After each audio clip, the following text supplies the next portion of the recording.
Hello! Hello world. Here is the setup for the AMA today. Let me just switch to just us. Yay! Hi there everyone, I'm Marc Chee. Hi, I can wave over here. Hi, I'm Daniel Mansfield. And we're here to do an AMA for CSESoc and just basically anyone who's interested. So we'll switch back to that camera. We have the co-presidents. I'm pointing at them with my mouse right now, but that doesn't help. These are the co-presidents of CSESoc, Michael and Chee here, who are going to be, I guess, firing us questions from both the Discord and the Slido that have been already set up. So if you're on the Discord, I think they will have links available to it.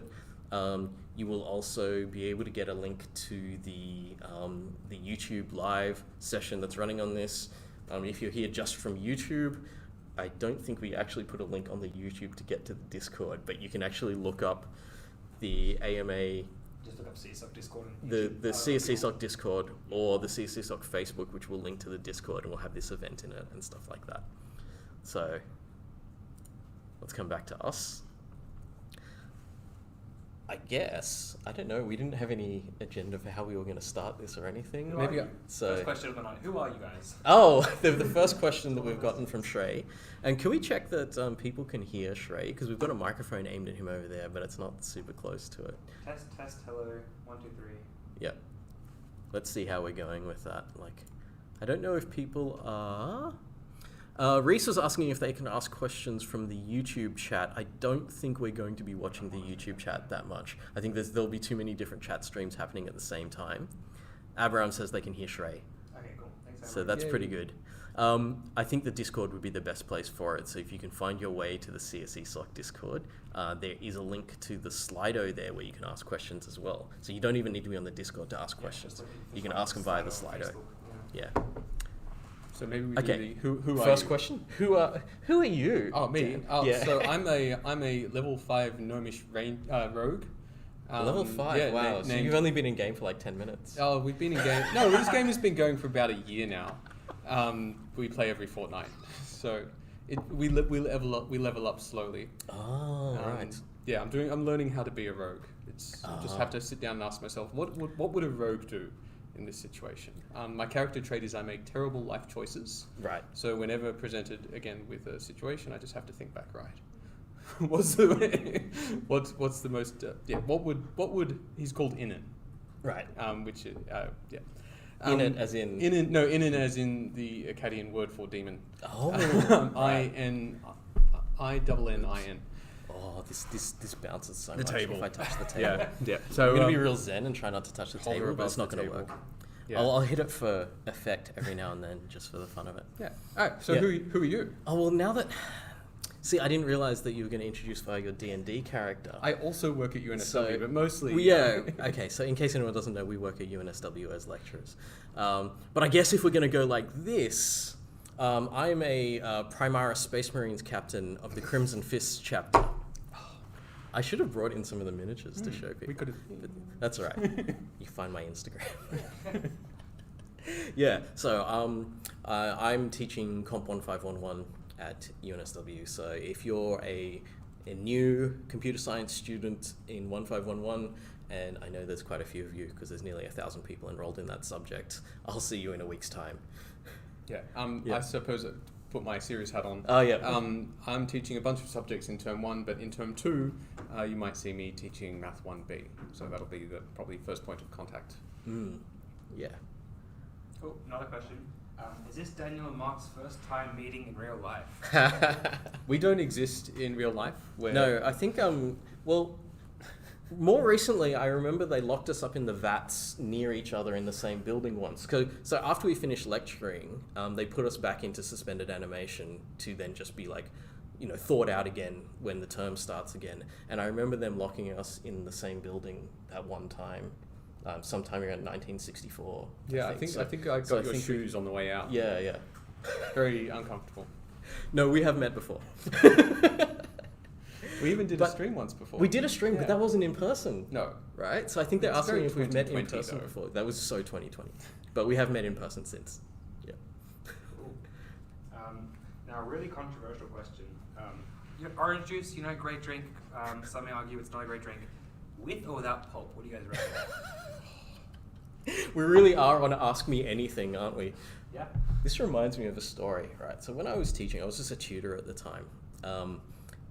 Someone asked me a bunch of really leading questions. They were like, would you ever eat raw chicken? And I was like, no, I wouldn't eat raw chicken. Why are you asking me this? And then I realized that they were trying to get an authority figure to answer a question on something that I had no expertise on.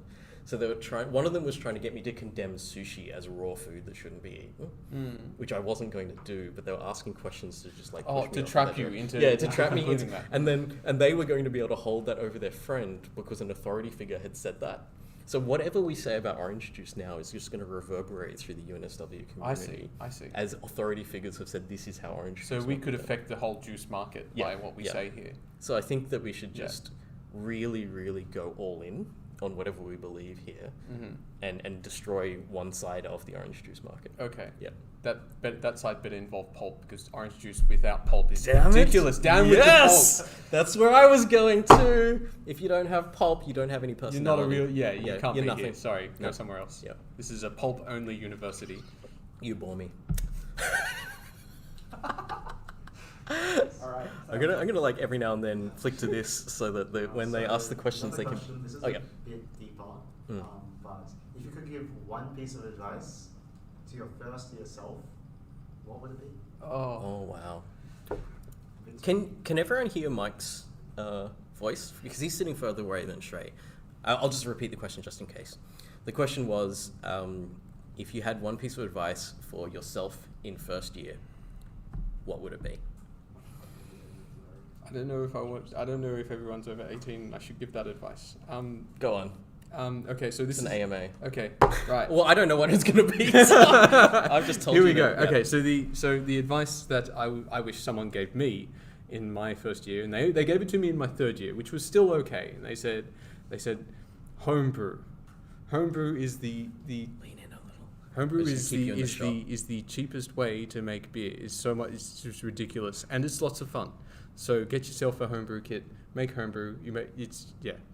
That's not. Don't waste your money on Right. on pre-manufactured beer. That is so much less offensive as I thought. Like Oh, when you okay. said, "Is everyone over 18?" I thought, like, is he going to drop some kind of bomb? Yeah. Is this going to be about like?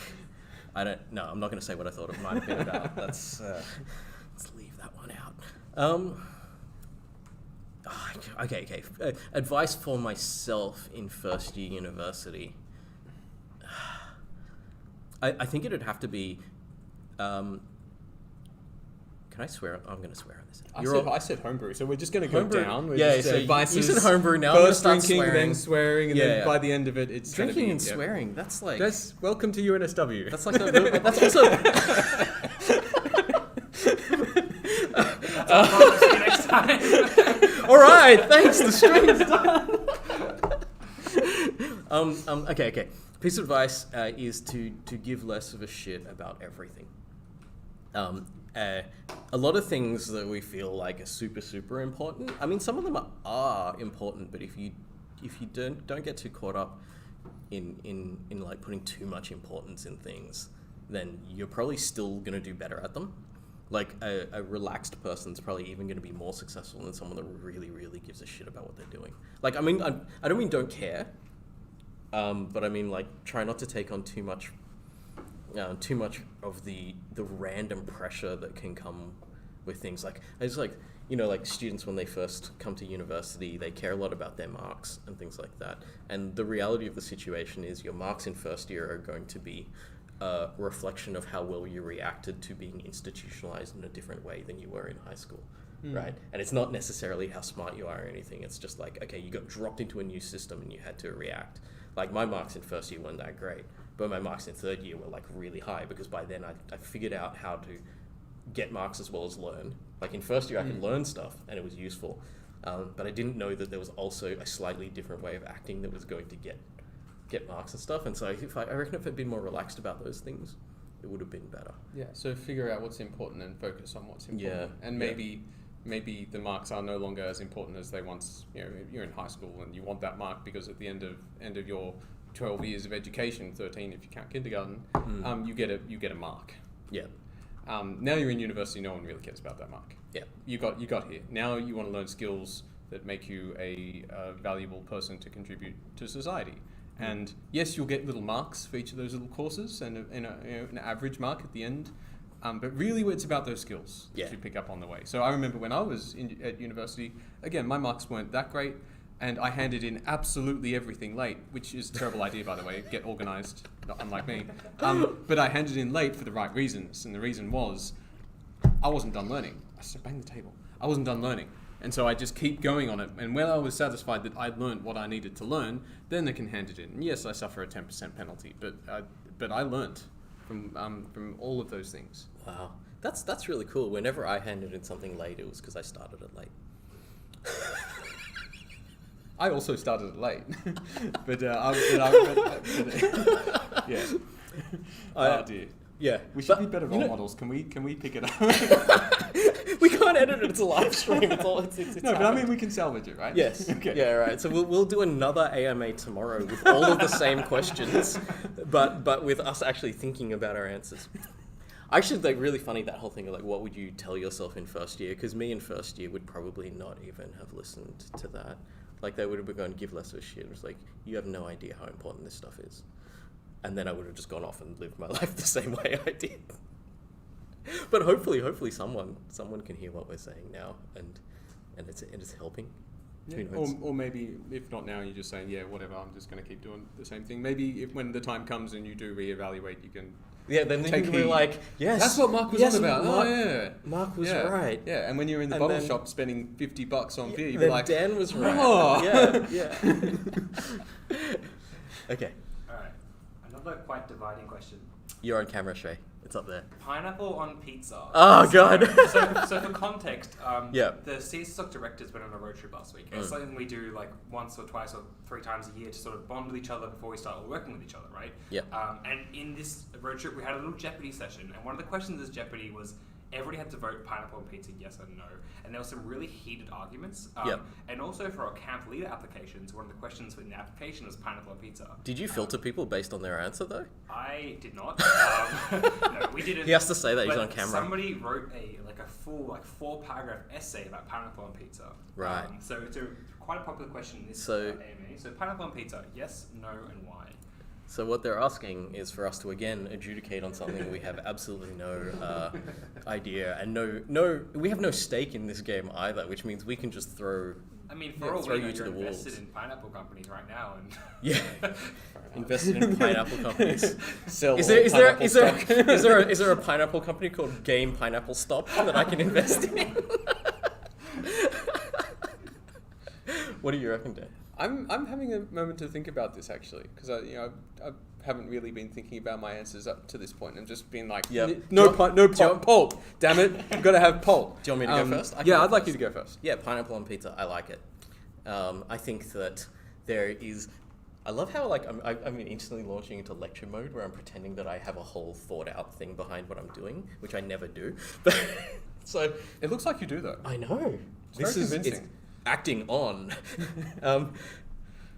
I like the sweetness. So I do a little bit of cooking, not much, but enough to know that if you balance salty with sweet, it's more interesting to eat than if it's just purely salty. So if you just only got meat on a pizza, this is why meats like bacon and stuff are nice, because they're like slightly caramelized. So there's a little bit of sweetness in it. And the pineapple just kicks that up a notch. So if you've got a sweet tooth, but you still want to eat something that's like meaty or something. Not everyone eats meat, right? But you want those salty flavors, you have the sweet flavor balancing it, then you've got like this kind of the pineapple is the yang of the pizza and the meat is the yin. There you go. Cool. So I have no vested interest on this because I'm one of those people who don't eat meat. But my children, I've got 2 children, and they are on either side of this divide. Oh. And I don't see this rift inside your house. I know, but yes. This is not. It sounds dramatic, but it actually works out quite well. I'm trying to make it as dramatic. It allow me to see how the world can be at peace. Because when my son he doesn't want the pineapple, he just gets that pineapple, puts it on my daughter's pizza. Oh. She gets more pineapple. That's She's really stoked. nice. He's stoked. Everyone's happy. Yep. It's. I don't see this as being an issue at all. Is there a way we can put them in ritual combat though? Is it? Batleth. I do like Dan's kids. I don't really want them to fight each other. It would have to be some kind of highly ritualized combat. Yeah, I think that would be fun. Let's do that to your children. Great. Hi, Uncle Marc's come to visit again. All right. Why does he have weapons? You take this weapon and you take this one. 2 children enter, 1 child leaves. Oh, dear. We had a D&D themed birthday for my son. Oh, and yeah. I made all this cardboard like weaponry out of the cardboard boxes, shields and helmets and swords and stuff. And so we had like 28-year-olds just arming themselves and then storming up the street on this quest. I did the same thing, only we were all in our 30s. All right. Should we go to another question? Sure. So, I guess another more serious one. Yep. But, what civilization was the first to use trigonometry? No, I think I should take this one. I should take this one because obviously I am the expert in both ancient mathematical theorems and ancient civilizations here, and Dan isn't in any. I have no idea. Was it Greeks? Wait. Well, I'm looking at you because I know so little. I'm looking at the students to give me the answer here. That's what was the question again? I'm stalling because I don't know the answer. That's what the government wants you to believe. You open a book and it says the Greeks invented trigonometry, but that's only because... Was it the Persian Empire? Close. We have a very narrow definition about what trigonometry should mean. Right. If you're willing to expand that to include... So trigonometry means the study of triangles through angle.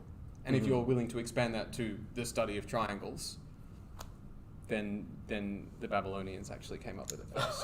2,000 years before any of that Greek stuff. I knew that we were not getting through today without some discussion of Babylonians. I'm ready. Of which I have no idea. We can transition from AMA to Babylon now. If So we're no longer doing an AMA. We're doing an AMA-AB. Yeah. Ask me anything about Babylon. So all other questions are now being deleted. and only... I researched on Babylon. Anything that doesn't do with Babylon in it. Shrey's now going through and finding the Babylonian questions. Ooh. And I'm going to go have dinner. Someone has asked a question. Egyptians greater than Babylonians. Thoughts? Oh. Is that a gauntlet hitting the ground? Is that what that is? I think it's supposed to be a gauntlet, but it's a bit like the pineapple on the pizza. Yeah. I like to think that there was... a lot of interaction between these things, and I fantasized that when they were building the pyramids, they were like, "Can we get one of those Babylonian fellows to come and show us how to make those angles things, the triangle things, because they do it good." Right. Yeah. That's what I like to imagine. Of course, there's no proof of that. Yeah, that's right. But we can go play Civilization and make that happen. Yeah, we could just I'll be Babylon. Yeah. I always love those because like in Civilization, all the civilizations start at the same time. And so you've got like, I don't even know who the ancient Babylonian leader is, but you've got them and then Abraham Lincoln. And it's like, how do they start at the same time? I thought you're like a historical kind of game, but you'd be like 2,000 years apart and they all just start at the same time. Yeah. Michael, Shrey, do we have? Let me just put them back on the camera.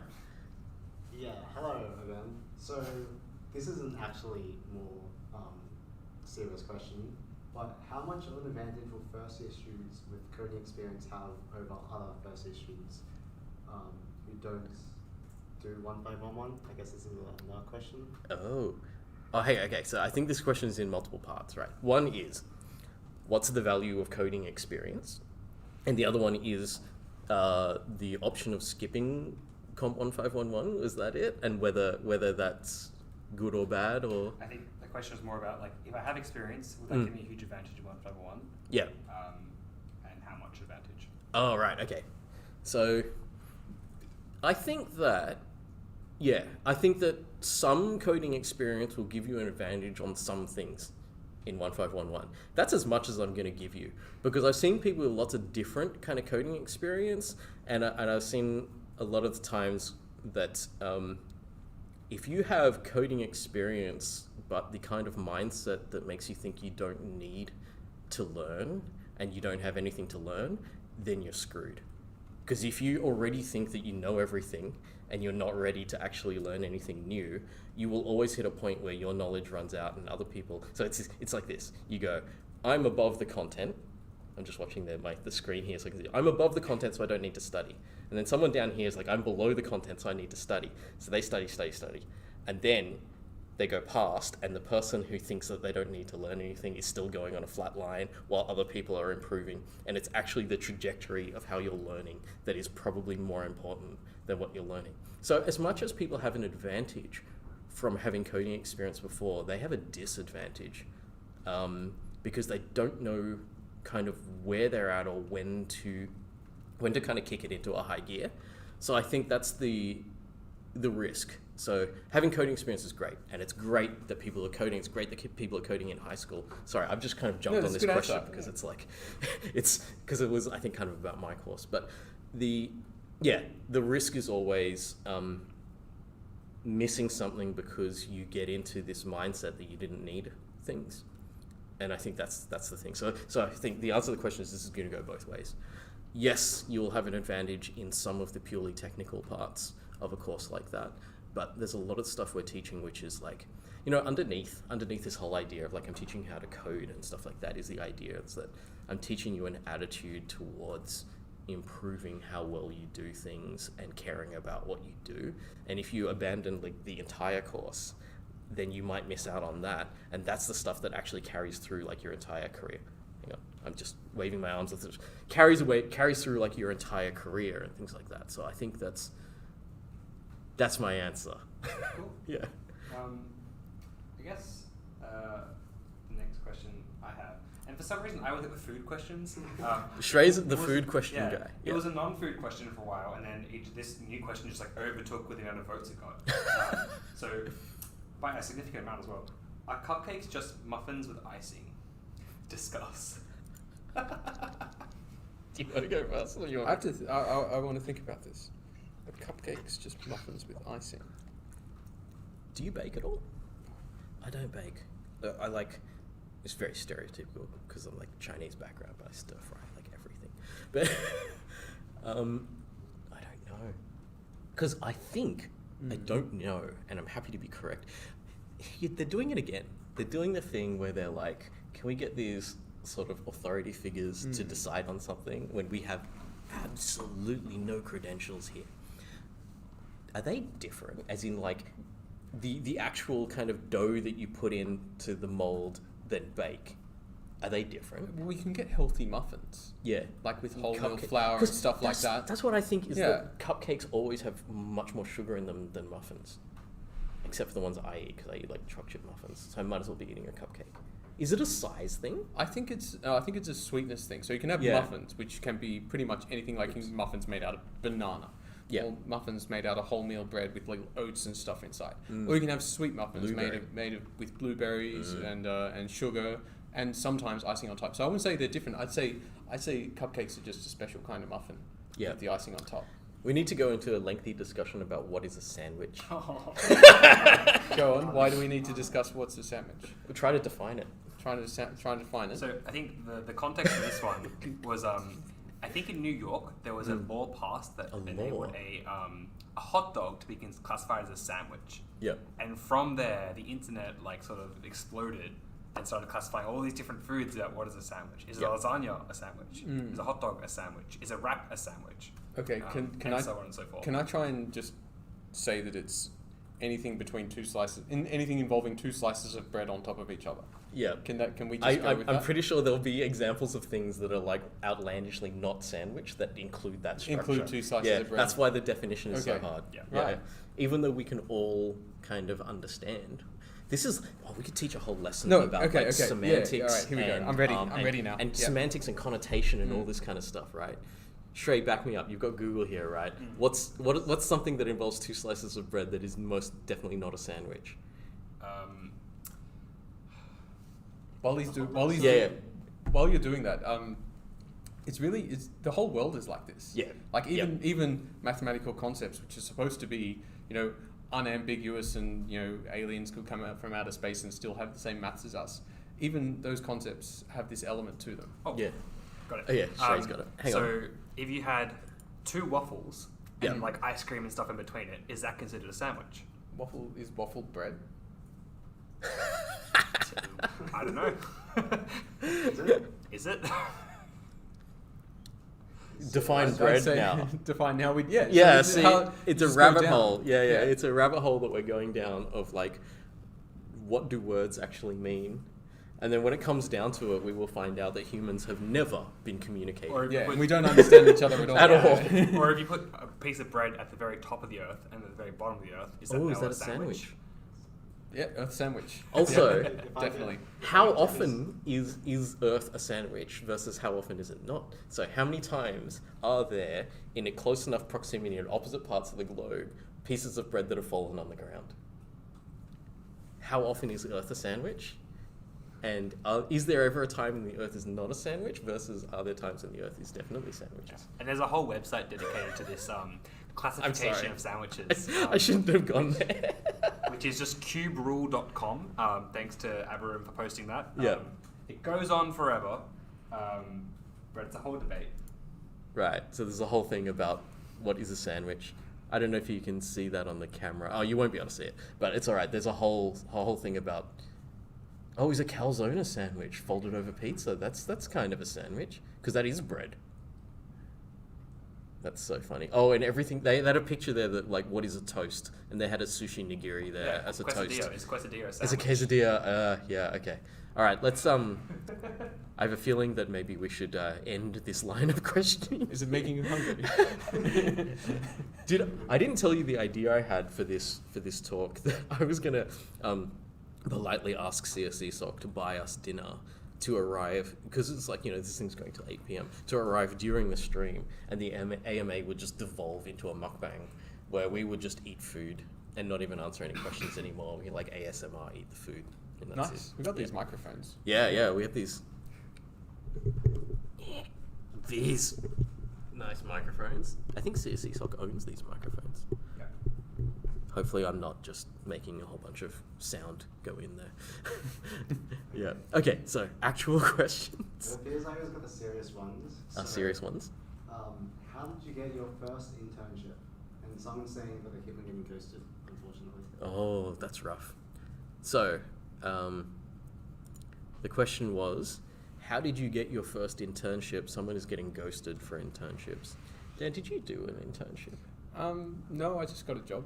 Yeah. Yeah. I think the issue that you're going to get here is that we're from a different era of computer science. Because you did a comp sci. Software engineering. Oh, wow, we both did software engineering degrees. We're basically the same person. Yeah. I mean, We come from the we've same been batch clo- in C, yeah. in the back out in the USW. We've been cloned from the same stock, which I'm sure is like John Shepherd or Andrew Taylor. I'm just picking the oldest lecturers still in CSE. Sorry, I'm gonna stop being insulting to people about their age. But yeah, I think both of us were in eras where, when we finished our degrees, or like before you finish your degree, like sort of 6 months before you're expecting to graduate and stuff, people would start applying for jobs. And so they'd go for grad positions like that. But in that era, there weren't the idea of internships. So I think the internships that you have nowadays is this kind of two-way thing for the companies, where the companies get to test people out, and it's like the longest job interview ever. So they'll intern you for like, what's the current internships going, like 10 weeks or something? Or 10, 12 weeks. yeah, 10 to 12 weeks. And at the end of those 10 to 12 weeks, they'll decide whether they're going to offer you a job or not. And that's probably one of the safest ways that a company can do that. And for students, it's really good as well, because you get genuine industrial experience and you get paid like you've got a full-time salary the whole time. Is it full-time? You get paid proper money, right? Because if you don't, I think that's illegal. Yeah, you get paid pretty good, and there are certain laws about being paid on an internship. Yeah. And you have to do like special work to not be paid, I guess. Yeah, I think if anything, I remember this right. If anything you do benefits the company, Yeah, exactly. then you have to be paid. So if you do stuff that's like, if you go to like Google or something and they put you through a training program and all they're doing is helping you, then they don't have to pay you, because it's like they're just giving you free info. But if they go, oh, we're not just going to train you, we're going to actually get you to do things, then you're paid. So I think the internship system works reasonably well, but there's also that difficulty is if you can't get in, then it's, I don't know, I think it might be seen as a disadvantage to some people, which is really bad because there is definitely not an internship available for every student. Because like we're looking at our CSE intake for just computer science, well, computer science and related degrees is, does anyone know the numbers? About 1,300. Yeah, I was going to say 1,500, so that's 1,300 students per year. And That's this time. that's just this term. As far as I know. So we're not even talking about second term and third term intakes. There's definitely not that many positions for internships in the companies that offer them. So as much as it is a good opportunity for the students can get them, I wouldn't consider it something that you have to do. There's going to be plenty of people who are going to get jobs without having done any internships. So again, this is another one of those things like from the very beginning of like, don't take stuff too seriously, because I think a lot of people look at that thing as like a necessary thing to do, and there's enough pressure on everyone already just to like try to get through this, let alone having this pressure to compete for something which is technically impossible for everyone to get. So if it's technically impossible for everyone to do, it can't be something that you have to do. In the same way that like it is technically possible for everyone to finish their degrees. I mean, it's going to be difficult for some people, but it's technically possible, which means that's an okay goal to go for. But going for a goal where it's like, I don't know how many internships there are in a year, like I'm going to say ballpark figure of like 100 out of those 1,300 people. It might not even be that high. I'm looking at the students here because I don't know. Sorry. Yeah. It's more than 100? 1 in 100. 1 in 100 get internships. What? There's way more than 100. Oh, there's way more than 100 internships. Also, engineering students have to do mandatory placements. Oh yeah, right? engineering students have to do mandatory industrial placements. I mean, I don't know, I did that after my degree finished. Yeah, Did you? me too. Yeah. I did it way after my degree finished because my first job was at UNSW. They're going to come after you now. Yeah. Oh no, because because the UNSW has a rule that I don't know if it's still a rule, that your industrial training, you can only get 50% of that on campus, because it's not considered industrial if you're just like doing a favor. Yeah, you're supposed to get some outside experience. You're not just doing a favor for a lecturer you tutored for or something like that. You know. Yeah. Sorry, Dan. Do you have? I just say I'd like to add that I can see how internships for big companies, sure, that's the way to do it, but that's just one of many possible career paths out there. And be open to other possibilities. Not everyone who works for a big company enjoys working for a big company and stays with that big company. If your path leads you elsewhere, be open to that. Be open to those opportunities. Like GameStop shares. Sorry. Can't help it. It's just... Also, it's no good anymore. I think they're flattened out. I don't think they're rising anymore. So I think there was like hundreds of thousands of dollars to be made about 2 weeks ago, and now there's only money to be lost. So, yeah, no. It was like Bitcoin. I had friends who were getting into that, and I was just like, I don't want to get involved. I don't trust it. It's too volatile. Hang on. Let me just go to the camera. I don't know if you're going to see... No, you're not going to see the graph. Michael is showing me the graph of the peak in GameStop shares, and they have returned to a human level now. So the big buy and sell is over. I think the sell has happened now. Yeah. Anyway, still a funny joke. I'm going to keep saying it. Okay. Hang on. I'm going to go to the camera. Is it my turn to ask a question? Yeah, cool. All right. Question for both of you. What course do you think is the most interesting course offered at UNSW that you would suggest that is not your own, because people are aware that you are, quote, highly biased? So, what do you think is the most interesting / useful course at UNSW? Comp 1511. Dang loopholes.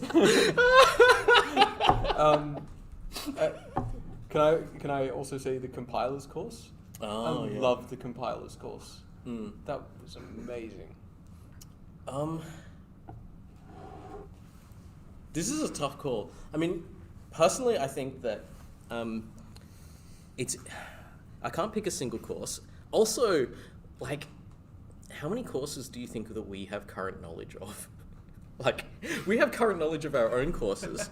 Maybe we have a partial knowledge of the courses that are like prereqs for ours or follow directly after ours. If you ask me the syllabus for the things that my courses are prereq of, I don't know them all, right? So you're asking people about courses who don't do courses. This is always this kind of question, which I'll bounce it back to like senior students and ask them what, like, if they've been here for like 4 years, or the best ones, they've been here for like 8 years. Those are the funniest students. But like, what courses did they find interesting as they were going through?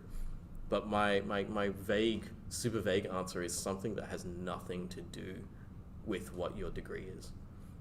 Because I found those courses the most interesting. So the Gen Eds was super interesting. I don't know if these even exist anymore, but I did one which was the search for extraterrestrial intelligence. And that was heaps of fun because it was like, there was like mathematical proofs that aliens must exist and also mathematical proofs that aliens can't exist. And it was like, you're all doing proof by hand waving here because this you can't have this double ability to prove that it doesn't. So they were fun. I did jazz and popular music studies, which was, that was me kind of screwing around with the system because I was a computing student, but I was actually playing in a jazz band at the time and stuff, and so I knew all the history. So it was like, that was like, they call them wham boosters. Yeah, and I think that was the highest mark that I got at UNSW. So I never got a mark in the, I think it was in the mid-90s for that, and I never got a mark in the mid-90s for any computing subjects. So it was like, yeah, so that's funny. I actually don't think it boosted my wham because I don't think the Gen Eds even count. Oh, no. Yeah, I think It they do a still little, feels but nice. not much. Yeah. And So yeah. So my answer to the question is like, find something that's like way outside of what you normally do, and because you're at university, so get an education. Yeah. You know, like there's two different things. There's training and an education. Like training is like do a thing, like learn a skill that you want to learn. But an education is much more rounded than that. Learn how to live or learn something that you're interested in and stuff like that. So those Gen Eds, I mean, people take the Gen Eds where they go, I'm in an engineering degree, and then I take computing as a Gen Ed and stuff, and it's like, you can go further than that. You know, you don't just have to. It's like there's people in this stream right now probably who did that. It's like I think a lot of people get caught up with like, what do I want to do that's going to make me more employable and stuff like that. And it's like, employment should be. It's really hard, right? Because I'm going to like talk idealistic things, but there's like the reality of it is people do need to make money to live. But I do love the idea of employment being there for you to live, and the purpose of your life is for you to be happy with it, not for you to be like productive. I feel like so don't go all the way on one side of that and develop only skills that make you employable because they make you employable. Maybe find some happy balance where you can get paid to do something you actually enjoy. Yeah, and it's not necessarily going to be clear to you what that is, especially when you just start your careers at university. You won't necessarily know if compilers is the thing for you until you try it. You're going to find out some things about yourself at university, as well as some useful skills and mathematical theorems and programming languages, but you're going to find stuff out about yourself and really value that information and go out and try and find it by joining societies, doing things outside what your degree defines. I walked O Week today. If you're on my TikTok, you would have seen I walked O Week today.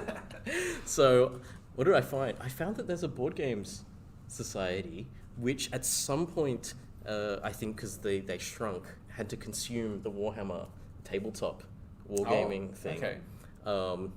And someone knows you there, because they said, there's a lecturer who has some interest in Warhammer. And because they were talking to me, I assumed they weren't talking about me. They might have been. And I asked who it was, and they said, it's Daniel something. I was like, it must be Daniel Mansfield. I joked that at some point in the future that we will play Warhammer on stream. This is going to happen. We'll have to work it out, yeah. That was one of the questions. That is a question that's in there. Today. Okay. Yeah. But like, I always thought that was cool. I found a K-pop society as well, which is fun. But then I also just went around and said hi to all of the computing-related societies, which is cool. Yeah. But I think, getting involved with that stuff is really interesting. Yeah, I remember a friend of mine said, "Oh, I'm gonna go play football," and I'm like, "What? What do you mean?" He's like, "Oh, Australian rules." I'm like, "I've never heard of that before." Yeah. Wait, But, you'd never heard of Well, Australian rules football? I knew it was a thing. Yeah. But being in Sydney, you don't really see that Yeah, thing no. very often. But then I was like, whatever that is, I'm up for it. Let's go. And, I think there's so much random stuff that you can just do at uni, and it's like, it's such low pressure, because at the uni society, if you join in first year to a uni society, people in these societies kind of assume that you don't know anything about what you're doing. And so like, it's like a second chance to learn something. Like your first chance to learn something is like, I think when your parents put you into something like extracurricular activities like music or sport and stuff like that when you're young. And like when you get to uni, you get to choose. So you go, I'm going to do esports this time. There's an esports society as well. I don't know if I'm accidentally giving shout outs to only some societies. I apologize to any of the societies that I spoke to today that I'm not giving shout outs to. But there's heaps of cool stuff. Like for me, I went from not knowing anything about it, well, not knowing much, to being a fully qualified theatre professional by the end of uni, not taking a single course in theatre. Like I got paid to be a production manager after I left uni. And so it was nearly a point where I was like, oh, I could just ditch this computing thing and be a theatre tech like full time and stuff. So like that's interesting. And I've got a couple of friends that did that. So shout out to all the reviews. Because I know reviewers who probably spent more time in review than they did in class and ended up with jobs in that industry and stuff. Also, sorry to them now, because I know a friend of mine who's like a real hotshot lighting designer who hasn't worked for a whole year because no one's going on tour at the moment. Yeah. So it's a bit sad. Yeah. You never know what the world's going to throw at you. Yeah. I guess none of us could have planned for getting locked in for the whole of 2020. Yeah. Let's get back. The Doomsday people did. The Doomsday people were right. Yeah, they knew it was coming. So, a question about Avatar: The Last Airbender. Ah, yes. What element would you like to bend and why? Oh, there is one caveat. You can't bend them all. What, are you saying I'm not the Avatar? I'm saying you're not the Avatar. You have to pick. So, Dan, are you familiar with Avatar: No. The Last Airbender? Oh, this is... I think Because we've had this we discussion. had this discussion the last time we streamed together. So someone, I don't know if they had to have either been in that stream, but then I put Avatar in as some of the examples in my lectures, so I think this might be coming back even if that person didn't see the last stream. So we have to pick one element. So You have to explain. fire, Go. water, air, and earth. Fire. Wow, that was fine. Done. So, well, I don't know if I need to explain it now. I was about to go. Each of the elements has its own thing, and each element has its own, like, extra dangerous kind of bit. So, like, okay. Earthbending is just like rocks and stuff, and it's very, very strong contact with the earth kind of thing. But if you get really, really skilled in it, you can bend metal. And fire is, like, you know, throwing around fire, but if you get really skilled with it, you can do lightning as well, and it's even more powerful and things. Water is like super powerful because there's kind of water everywhere, but you can also do healing, and then if you get really, really good at it, it's super dangerous, you can bend blood, which means you can actually physically control people. So it's like water seems to be like really, really good, but then can turn super evil. And airbending, I feel like airbending doesn't have like that extra level. Like, I don't remember anything with airbending going beyond air. They're usually spirit people, aren't they? Yeah, Shee's saying they're spirit people, but I think it's because in Avatar, the only airbender is also the Avatar. So it's like, which things are his airbending abilities? Not in the second 3 books. Yeah, that's true. That's true. There's airbenders in Legend of Korra. I haven't watched that much of that, but even then, there's only like one family of them, Yeah. right? Because they haven't spread I yet. don't wanna Sorry, spoil anything. we're going in way too much detail. This is now a... You have to answer the question for you. I do have to answer the question. So I think this is really funny because like whoever asked that question knew that this was like a trigger. So it was just like, oh, we can get Marc to talk for half an hour now if we There's ask a lot this of questions that are... There's the questions just to make us talk for ages. I mean, we've only gone 45 minutes in, so there is actually time for us to get sidetracked. I thought the whole thing was for us to get sidetracked. That's the whole 2 point, hours of right? being There's no sidetracked. content. There's no content other than the questions. I don't know. I would have to decide between... I was about to say I have to decide between earth and fire because like earth's got the metal bending, which I find really cool. And then I was like, oh, but I like water bending. Oh, and then I like airbending as well, and so it's just like, yeah. Okay, if I have to pick one,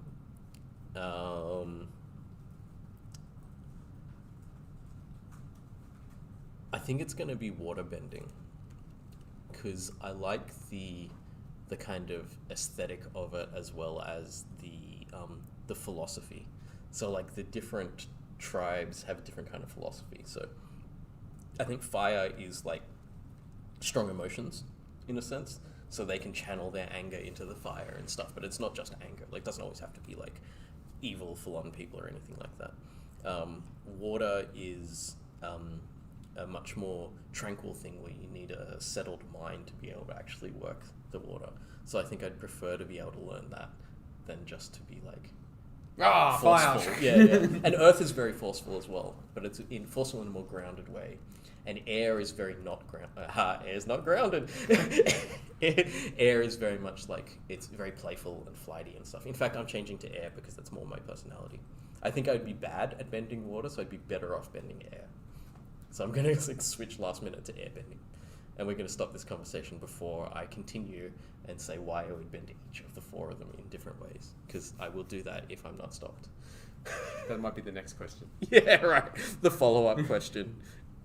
All right. Okay. What else have we got? So I want to do a quick, like, something different. We've got about 10 questions that are very divisive. You want a quick fire? Yeah, so I'm going to do quick fire. Yeah. Right? So what's going to happen is I've got about 1, 2, 3, about 10. I'm going to say the question, you're going to say yes or no, like, pretty And much that's instantly. it. Okay.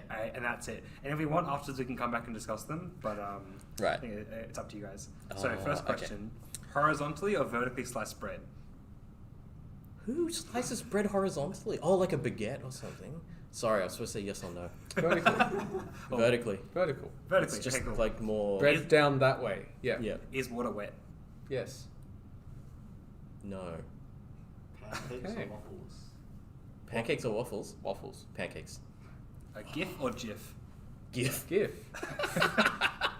Cats or dogs? Cats or dogs? Yeah. Oh, cats this or is dogs. harder for him. Oh. Because he has one of each. Cats. Sorry. Cats and yes. I love both. dogs. I love dogs, but I have a cat, so I have to be loyal to him. Yeah. Yeah. Are we in a simulation? Yes. Yes, undoubtedly. Is cereal a soup? Is cereal a soup? Oh my god, the food, No. the food definition questions. It comes in this dry packet.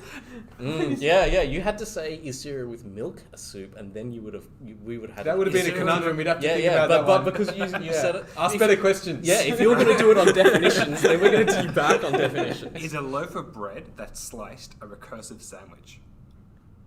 No. No. It's a sandwich array. It's not recursive. Trivial. It's a bread sandwich. Oh no, wait! It could be a recursive sandwich. How could it be 'Cause- recursive? Well, because each of the slices of bread is between other slices of bread, It's got, and then that's between other slices. It's not recursive because it ends, but even recursive has a stopping case, yeah. right? Oh, this is. Hang on a second. You've done it. All right. You've done it. You've succeeded. You've succeeded. You've sent us down. What do they call it? They call it nerd Rabbit sniping, where you Oh, make yeah. someone think about something too technically, and then they're lost. Hey, can we come back to that one? Oh, I love how we both said no, and then we got triggered, and then we kept going. Is cereal with milk a soup? Someone. Oh, you're learning. well, See? Hey, we're good well. at this. We're teaching Yeah, people we stuff. are. See, teaching you to frame your questions correctly. So if now you ever ask us questions that aren't framed correctly, we're going to refuse to answer them. That's it. No longer helping any students who are unsure about It's what not they're ask asking. me anything. It's ask us properly framed, Yes. well-considered questions. AMPFWCQ. Ask us well-framed, properly considered questions.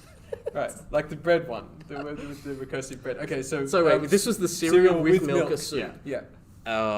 It really depends on what kind of cereal. If it's too sugary, it's not, because if it's savory, then it is. I think. I don't know why I'm answering this question in a way where I'm actually trying to find a genuine, logical solution Yeah. to this. Well, what's your definition of soup, though? What definition of soup Yeah, are 'cause you working with here? I'm going for like savory liquid with food in it. But I Not don't know, sweet. because I could What be about wrong, sweet? because there You could can't be have a sweet soup. Yeah, because Surely it you feels can. like a sweet soup is in a dessert. But it still could be a soup. It still could be a soup. I think we're deciding yes. I think we've got to go yes here. I guess so. Cereal's a soup. See, this is With milk. With cereal with cereal milk. with milk is Yeah. a soup. Great. Okay, so now what they've done, you know what they've done now, is they've gotten us to say something completely outlandish. So now our entire presentation of our lectures and stuff has now been discredited because we said cereal's a soup. Is water in a bowl with ice cubes soup? Is water in a bowl with ice cubes soup? Well, it's not sweet, is it? So You said it had to have food in it. That was. oh the yeah, confusion. I said it had to have food in it. Doesn't have food in it, don't not waste soup. our time. Yeah, that's it. And I think the last quick shot one is, do you know the Muffin Man? Oh, we're still on quick ones. I I know. thought we had. Well, this one just came in, so I thought I'd ask it while it's relevant. Do you know the Muffin Man? I don't know the Muffin Man. Wait, I can't remember. Yes, I know the Muffin Man. I don't know. Is this the thing out of Shrek? I don't know. I think I'm it's like uncultured. the oh no, the Muffin Man, the Muffin Man. It's something like that. It's out of it's out of a movie that's like, Right. you know, those kids movies that are actually more fun for adults than kids, like Shrek, very much so. Too many in jokes Yes. for adults. It was from Shrek. There you go. Okay. Ha. What's that? That's a meme. I know this reference. I didn't know how to go anywhere with it, but I recognized it. You I recognized it as recognized a Shrek reference. Yeah. Well done. All right, so coming back to the recursive Okay, bread. recursive bread. Let's think about this. Okay, so what Do we need to turn the camera over to the whiteboard? It might go that way. Okay, So how do we do? What's our definition So of recursive? they said is a sliced loaf of bread a recursive sandwich? So the definition of a sandwich was slices of bread with food in between them, right? So the bread itself is also food. So 3 slices of bread is a bread sandwich. Yeah. Therefore, every extra slice of Right. bread you add to that creates a new sandwich Right. out of all the bread in between. Yep. So it's a bread sandwich within a bread sandwich Within a bread sandwich, which Yeah, makes yeah, it yeah. which makes a loaf of bread a recursive sandwich. Someone was just acting really smart there and asking that question. They were just like, "Ooh, I know recursion." And yeah, see, I got it wrong because I said no, it's not. Something it's an rubs me array up the wrong because way I was like, about this, they're though. not- I'm not satisfied. Yes, I like because array of bread. array of bread rather than a recursive It feels sandwich. more like an array of bread. Yeah, right. Because the thing that we're getting is that bread in a sandwich should be containing something else, not just other bread. No, I'm happy with bread sandwich. It's Alright. it's the recursive which I don't like. Right. Something strikes me. There's the finiteness of it strikes me as But not recursion recursive. can be finite. It's only potentially infinite, but every genuine implementation of recursion stops at some point. Otherwise, it's still running on a computer from the 1970s or something like that. Is it? What was that, Shrey? I think Shrey was showing a video Yeah, or something. I turned my camera on the stream Oh, right. because there's not many people on the Discord, so we Right. thought we could just like do that Yeah. for now. Cool. yeah. So I guess they're referring to sandwich within a sandwich within a sandwich. Yeah. Okay, I think we have to allow that, but I don't like it. Yeah, it's like there's a definition, and we have to accept that if we're going to have a definition, then it holds up. And if it holds up, then yes, it's a recursive. You know what we're getting at? We're getting at here the fact that language does not follow definitions. It will go up to a certain point, and then we'll have arbitrary rules that are just recognized as something else. I was thinking it was more coming back to what you were saying right at the start about Yeah. how people know a bit about computing, Yeah. but unwilling to accept superior computing and new things. So this person knows about recursion, but you know what? Array of bread is better. Yeah, I would array of prefer. bread. It's a more elegant way to think about bread. Yeah, yeah, because it is literally the bread. The bread is a piece of memory. I'm gonna put this in my language. The bread is a piece of memory, and you slice it up into even pieces, and each of those pieces is a different instance of the same type. I can teach arrays via a loaf of bread. Yeah. I think this would be pretty fun. And you wouldn't think about it as a recursive process. You No. think array is better. You could, even though you could. And Yeah, I'll accept array of sandwiches. Sure. Oh, sorry. Array of sandwich recursion of sandwiches. Recursion Yeah. sandwich. But yeah, I like array better. Okay, I'm killing this now. Okay. But the next question is also something I feel like we could spend a lot of time on. What is Plimpton322? It's a clay tablet in Oh, this is good because I had no idea what this is, so this must be one of yours. Yeah. It's a clay tablet in Columbia University in New York. It's about that big, about that Yep. big. It's very heavy, and on it is a list of rectangles and the dimensions of rectangles. They're looking at rectangles, and they've got a very tricky problem, because in our culture we think about rectangles as things you can make bigger and smaller without any kind of trouble to it. You just take your rectangle and you make it big by stretching it. They can't do that with their numbers. There's something about their numbers that says there's only some things you can. Sorry, they can do it, but only with some numbers. That's so weird. So they can do it with 1, 2, 3, 4. Numbers like that can be stretched as far as you like. They can't do it with 7. They can't stretch 7. Why? 7's because they can't divide by 7. That is not a thing to them. Wow. So they can divide by 2. Yeah. You take you halve something. You halve something, yeah. So for them, it's like, you take an hour, you halve it, you get 30 minutes each side. You can take an hour divided by 3, you get 20 minutes. Divided by 4, you get 15 minutes. Divided by 5, you get 12 minutes. 6, you get 10 minutes. And then you get to 7. You're like, I'm going to divide my hour into 7. You're like, this is 7 does not divide. And they would say 7 does not divide. Oh, so that was the proof that it just can't divide anything. Out. You can't divide 7. That is so weird. And so when they're trying to stretch these things, you would first normalize it and then stretch it, but they can't normalize something that's got a length of 7. Right. So they made this list of rectangles, and then they marked out all the numbers that all the rectangles that have these problematic sides, and it's just amazing. Like the thing is out of this world in terms of how advanced it is. Wow. Like you don't see anything again like this for another 2,000 years.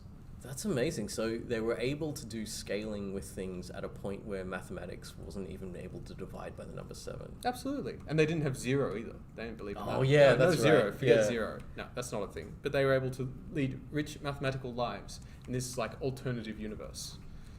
I'd love to think about what we don't know now that in, I don't know how long, like say, even as much as like 30, 40 years from now, we're going to look at things and say, this is fundamental and simple, but we don't even know it right now. Yeah, because we just haven't reached it yet. Mm. I wonder how much of that stuff there is. I remember when I was studying, we had this idea of like that facial recognition was computationally impossible, and I think for the hardware at the time it was infeasible, but we didn't realize that it was like very, very possible and was going to become so commonplace that we'd use it to like log into our computers and things. So I wonder if it's stuff like that. But I mean, even more like fundamental theories of how things work. Cool. Yeah. Michael. So, what are your thoughts on using C as the first language, as the first programming language, I guess? Well, what's your thoughts and also your justification? Because it's... Right.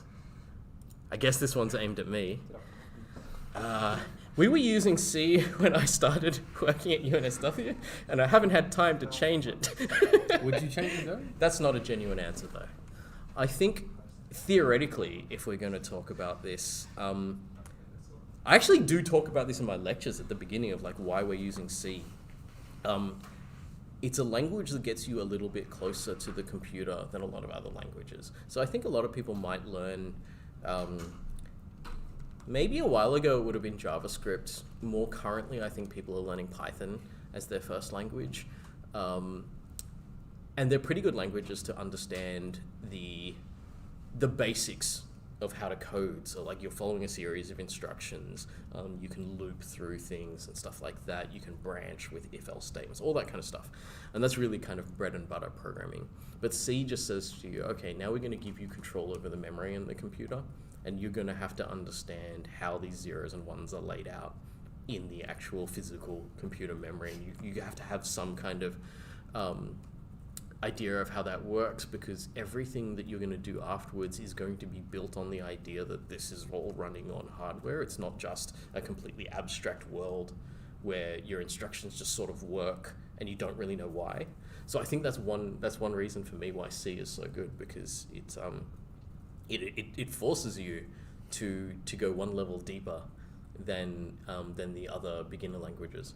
The downside to it is it's harder. So I'm not going to say it's perfect, because even the simpler things in C are harder to do than in something like Python. And so I think that makes it difficult. But the balance is you learn more. And like for something like Comp 1511, it's not a programming course. I know, it's like, what is it? Introduction to Programming Fundamentals. So yes, technically it's a programming course. You learn how to code in it, but it's a course that sets people up for a much longer term sort of set of capabilities in computer science. And so if we want to do that, we want to teach people about the computer. So we want to even like force people to go a little bit deeper and learn little bits and pieces about what's going on one level like closer to the hardware itself. We go one level up as well and think really theoretical about things, and we do that as well. So like it's kind of allows us to go in different directions like that. I think that would be my answer to that. Sorry, Dan. I don't know if you want to say anything about that. No, also. I think we're of one mind here. Yeah. I think C is a really important language to learn. It's something you wouldn't learn by yourself. If you're doing a programming course online, you'd probably learn something like Python or JavaScript, one of those nice, easy, pleasant languages. Yeah. But it's really worthwhile to learn something like C, just because you get that richer, deeper understanding of what these instructions are actually doing. Yeah. And when something goes wrong, you'll have that knowledge to fall back on. You say, yeah, you won't just go. It always goes wrong. You'll have that knowledge to go back on, and instead of like pulling your hairs, what is memory? Jeez, and you'll be able to use that knowledge. Yeah. That you've gained from learning a program. Yeah, it's getting involved with that earlier, so that later on, when stuff really does fall apart, you've actually got experience with it. Yeah. It's either like you're at university now, so we're going to start in the deep end. There's no point the shallow end anymore, because you've already been through this kind of crucible of learning how to learn and stuff, which is high school. You've built up all this fundamental kind of capability. So we hit the ground running, throw the I don't know what I'm just trying to find an analogy. Throw the big ball at you and see if you can catch it. That makes no sense. But something like that. Yeah. You start at the beginning. Yeah. That's probably you start with the fundamentals and then build up to richer and richer things, and there won't be any mysteries for you because you've all understood what's going on the whole way. I think that's a better way of saying it, because there's no gaps. Because if we teach something like one of the easier to use languages, there are gaps where the reason those languages are easier to use is because they do stuff for you invisibly behind the scenes. And the more that the language does for you invisibly behind the scenes, the less you'll necessarily understand about how it's supposed to do things. And so when it comes to choosing one of these high-level programming languages and their capabilities, you'll have more of an understanding about what that means when you're making those choices, because you will have programmed in a language like C. You would have managed the memory yourself, and you'll have an appreciation of what these things do. Oh, the other thing I just remembered, what's going through the back of my head is the actual lecture that I have that talks about this. So many of the other languages that exist right now are based on C, because it's like one of the progenitor, is that the right? Yeah, it's one of the progenitor languages for other languages. So Java's based on C, Python's based on C.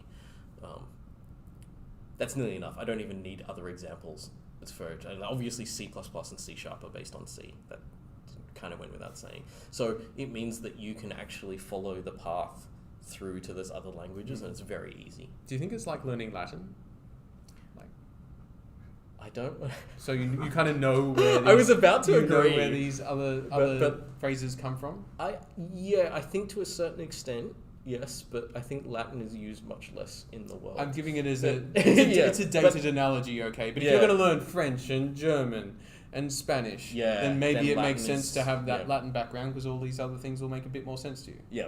I was just going to make jokes about people learning Latin and it being not very useful. Latin, people who learn Latin can speak Latin to other people who also learn Latin. If you couldn't use C, what language would you use? That's a good question. I don't know if you heard that. If you couldn't use C, what language would you use?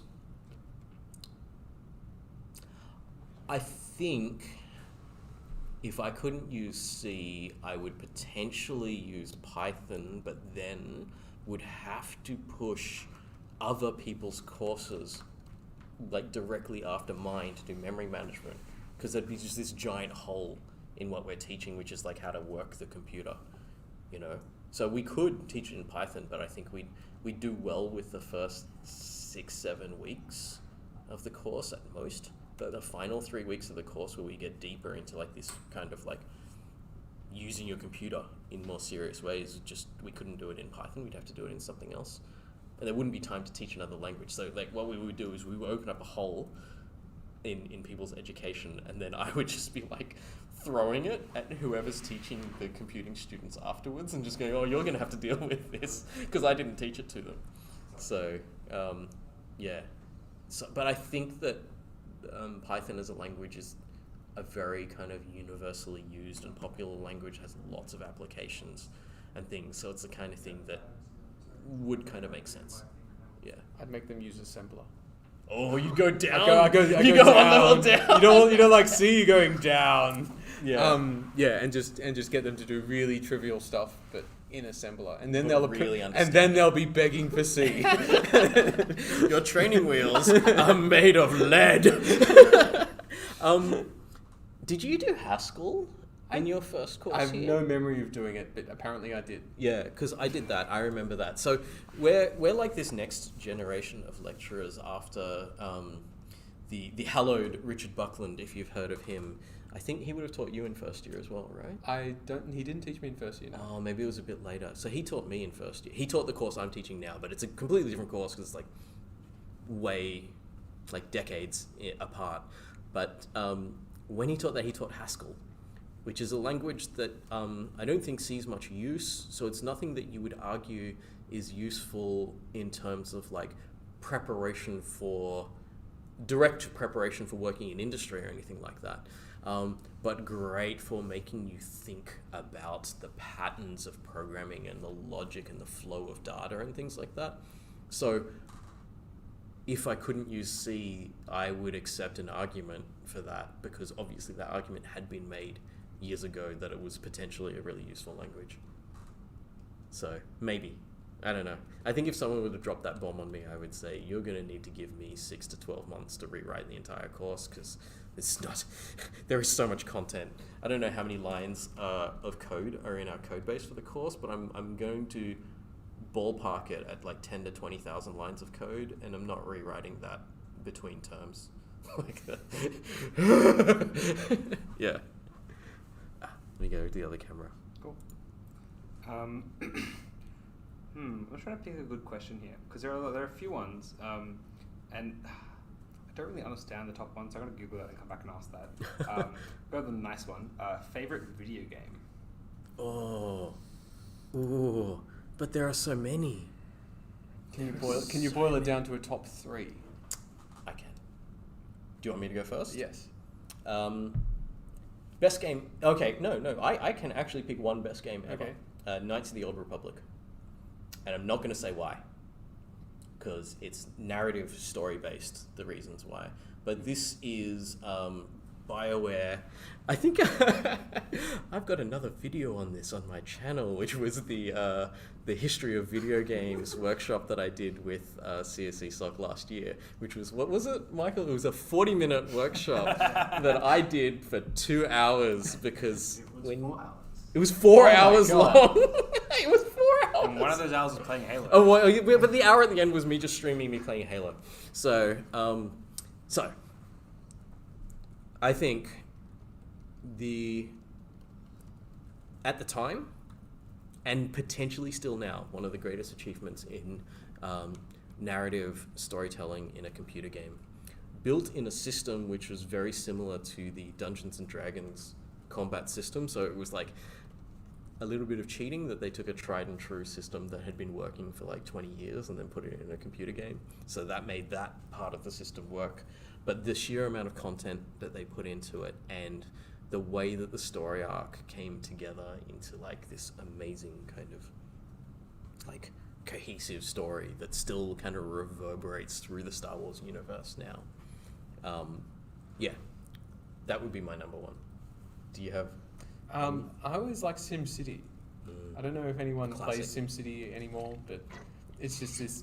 It's a very kind of. It's basically build a city. So I think the modern equivalents.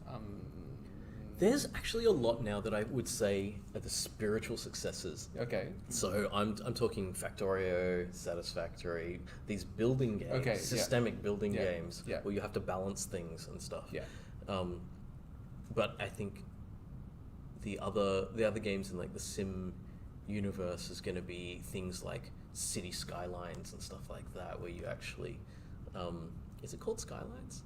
I think it is. I don't play those Yeah. games that much. But yeah, this kind of, you've got an environment, you have the capability to build all these things, but in order to build them, you have to support them.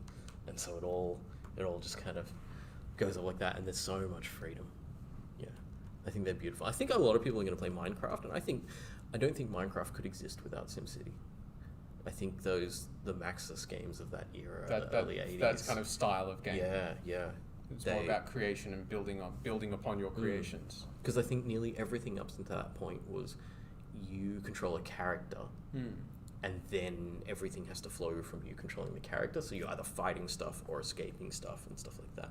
And this was like, no, there's no main character. Yeah. We've gone beyond that now, and it's like there's not even a quest. It's you exist in Just this world, build. deal with it. Yeah. I was a very, very bad child in SimCity, where I would just destroy the cities. Yeah. I don't know if I want to talk. No, I don't know if they want us to talk about more computer games, because I'm just like, oh, there are others that I like. I don't know if they would have heard of the computer games I played. Really? They're all old. Go for another one. Go Okay. for another one. I think it'll be fun. So Dune 2. Do you remember Dune 2? They have to have. Actually, not everyone's going to have heard about that, but they should. You've They played their should. spiritual successors. Because it's the invention of real-time strategy. So important. It was so right? mind-blowing at the time. So pivotal, so important. None of the Warcraft genre would exist. League of Legends wouldn't exist. Everything that has flown on from that. So RTS created MOBAs. And MOBAs are like, I don't know if they're the most important esports right now, but I would say that you could argue that they're the most important esports It's weird right to now, think that so. at some point in time someone invented this genre. Yeah. With a game like Dune 2. Yeah. And then boom, all these other spawn come from it. Yeah. Are you keen for the Dune movie that's coming out soon? I don't know what to think. It looks good. Yeah. It does look good. I'm a huge fan of Denis Villeneuve. So the director did The Arrival as well, and The Arrival's like a beautiful mind bender of a movie. It's like sci-fi with a capital S kind of thing, but also like, and I think the thing that makes some of those movies for me is like, yes, you're doing sci-fi, but it must be an intense human drama, or else we're not involved. Like, you could just predict the future in sci-fi, because that's what sci-fi is. It's like an idea of what the future might be. But if you don't put humans in that as the forefront, It's got to have that then human it's element. boring. It's not so much. Yeah. I think sci-fi without the human element is really just, jerking off. Yeah, pretty much. Yeah. Just, in the future, we'll have computers that are this big. Yeah. So what? Yeah. Okay. Yeah. Cool. There are about 80 questions in the There's 80 Slido. questions. Yeah. So I've told people to vote. If you're listening and haven't checked the Discord chat, please vote in the Slido so we know what you guys want to hear about, because we won't get through all 80 questions in the next 50 minutes, assuming we actually finish on time. I want to ask a question about sort of courses, I guess. There's been a few questions asking all sort of the same sort of thing. So what are the trickiest parts of your courses? Is it difficult to obtain a HD? What characteristics do you usually see in those who do? And is it possible for you to just switch courses for one lecture? And if so, what topic would that be on? Switch courses. Oh, As that's in, Marc takes maybe one that's lecture for 1241, and you take one lecture for 1501. Oh. This would be much easier for you, because you actually did a software No, engineering I'll make degree. them learn assembly. But that's fine. That's fine. There's times where going into assembler would be interesting if we talk about the makeup of a computer and have to put stuff into registers and stuff like that. There's space for that. Yeah, it's in 1521. They won't complain about pointers. Yeah. If they have to use registers, they won't complain about pointers. So wait, the start of those questions was about hardest part of a course. How difficult is it to obtain? And how hard good is it to get marks? an HD? And what are the characteristics you see? Can I start with the HD question, because I think you're going about that all wrong. The point is coming into the course to learn skills, learn about the computer and how to be a engineer or a scientist. It's not about the number. So I don't think that's the right way to be approaching your studies. You're here to learn. I think this is a trap that everyone falls into, is chasing the number, because the number is the number appears to be an objective measure of how well you're doing. But I don't think you realize that the number is the stuff that we put in front of you to make you do the work. So it's kind of like someone can get an HD by cheating their whole way through and doing it in an elegant enough way that we don't find it. So yes, there's one way to get an HD, which is completely useless. Yeah, you learn nothing. Because then you go into the next subject, and then you're nearly forced to cheat in the next subject because you have no grounding, right? So I guess getting an HD genuinely is about, like, I'm shifting it from an HD to feeling really good about how well you've done in the subject, because I think that's more important, and that comes from, like, any skill or anything that you learn. It will nearly, but not exactly, be a measure of how much time you put in.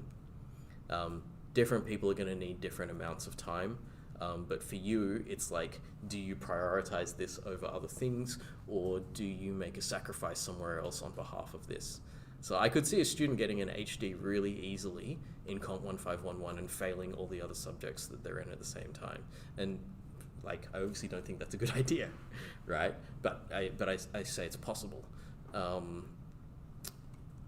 So I think if you really want something, and this has got nothing to do with university, but you want something, you go put hours in.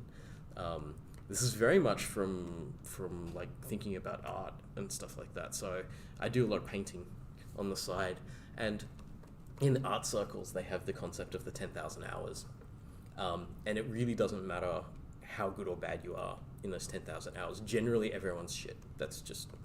But 10,000 hours later, nearly everyone who has put in that much time and effort into something, you would put all of them in the category of, like, I don't know what words to use here, but like world masters in something if you've spent 10,000 hours. And I think anyone who, and you're not going to do it in one term, because I don't think you can sleep. I don't think 10,000 hours fits in one term. But over the course of your degree, if you do apply 10,000 hours into whatever field that you want to study in, you're going to end up amongst the best in the world in it. So I think if you're asking about, like, how to get an HD, then it's about spending time. But then also they were asking about where the hard bits are. So Comp 1511, there's a definite ramp up, and you'll see, because there's you'll see.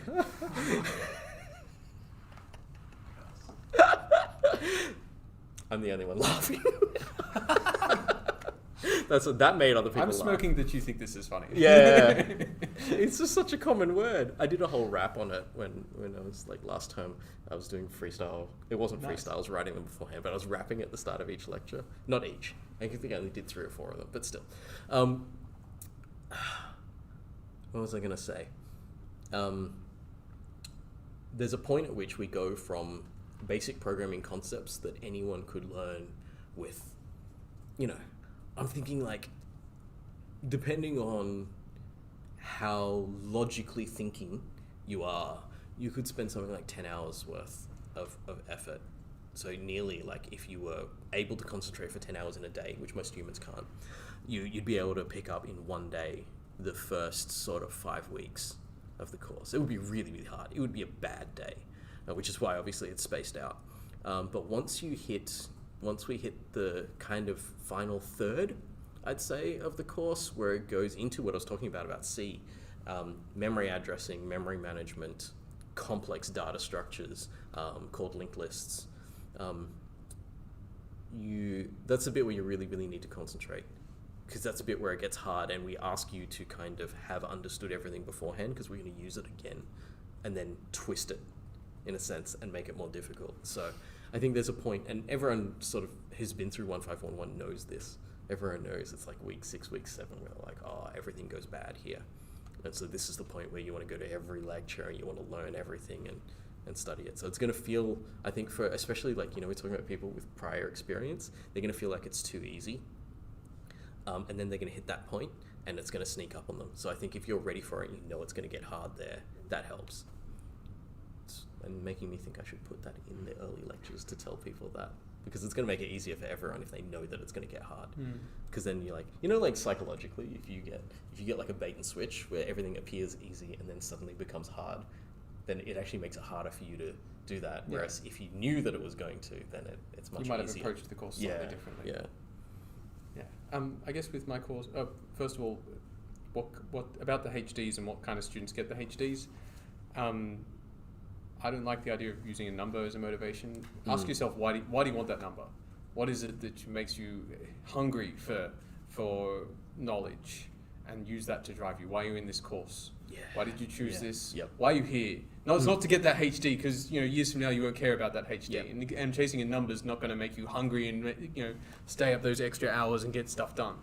Ask yourself why you're here. What motivates you? That's what someone who gets a HD looks like. Someone who's motivated and knows why they're here. What's the hard part for my course? Usually when we start to ask you to do proofs, a lot of the course is here is the procedure. Now you try the procedure, and at some point we say there's no procedure here. Get from A to B and any way you like, but there's no. I'm not going to show you the path. You just need to find the path. And sometimes the path is only 3 lines, but it's very different. It's like, I'm lost now. But can't you just show me the procedure? No. You can find it. You're okay. You just need to take those first steps. So that point where we don't hold your hand anymore and we ask you to take those first steps is probably the most scary part of first year.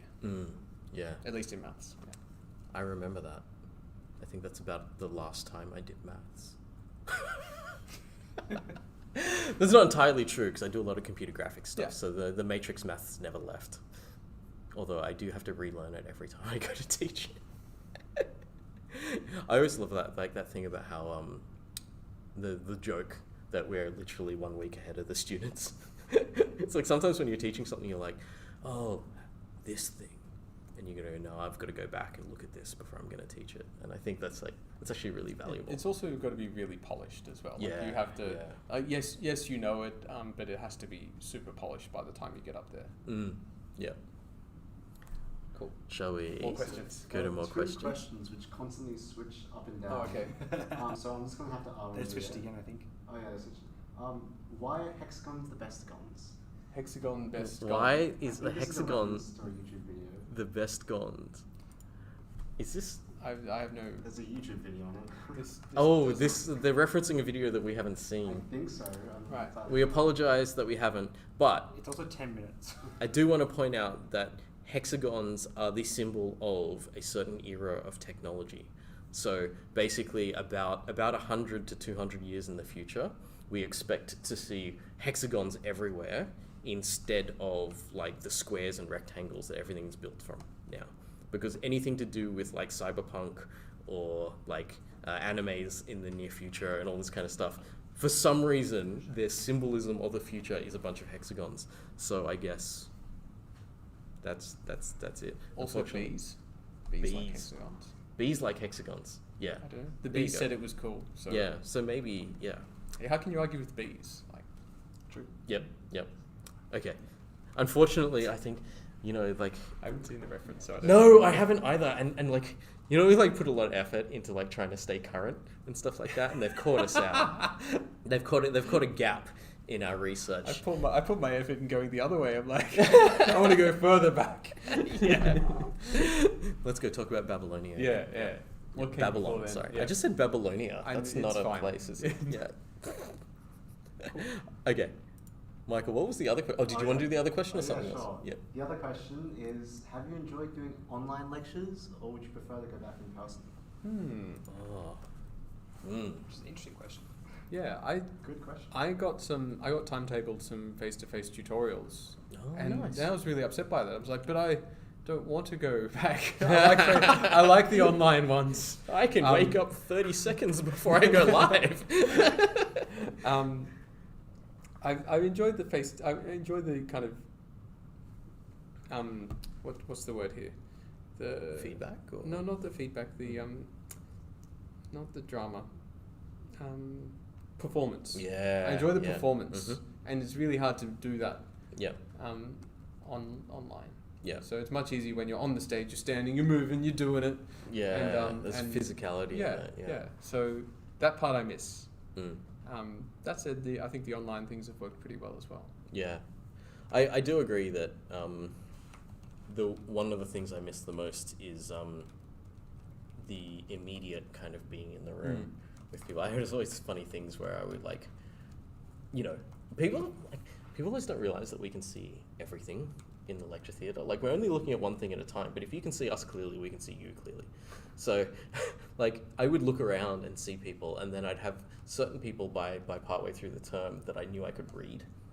So some people their expression on their face was like really, really clear for what was going on. So I had someone who I used to watch in one of the particular terms who I still remember their face. I met them in a help session at some point, but I still can't remember what their name is. So the person unfortunately has disappeared into the past. But I could read their face. So when I was being boring, I knew it. And when the stuff was too hard, I knew it. And when the stuff was really getting in and like being understood, I knew it. And I was like, oh, can you just come to every lecture every time? And I can just do my pacing based on this one person. I remember because at the time I knew who they were, and I looked up their marks, and they got something like 60 in the course. And I'm just like, beautiful. You're nearly median. You're exactly the student I need to be teaching. And so it was like, yeah, it was perfect. But that only lasted one term. And there's that joy in getting that direct feedback that you don't get online. But the thing about online, so I don't know, we haven't got the YouTube window open here, but the YouTube window has a whole lot of chat going on in it right now. And it's not that much, but it's also Michael. So there isn't that much chat because we're not really using the YouTube chat right now. But during lectures, when the YouTube chat is going, especially when one of the tutors is in there, like I know Shrey hung out there a little bit last year, and Michael, when he was teaching for me the term before, I think, would hang out there occasionally. It was term 1, was it? Yeah. It allows people to ask questions while the lecture is going, and I know that like in person, the amount of courage it takes to put a hand up and interrupt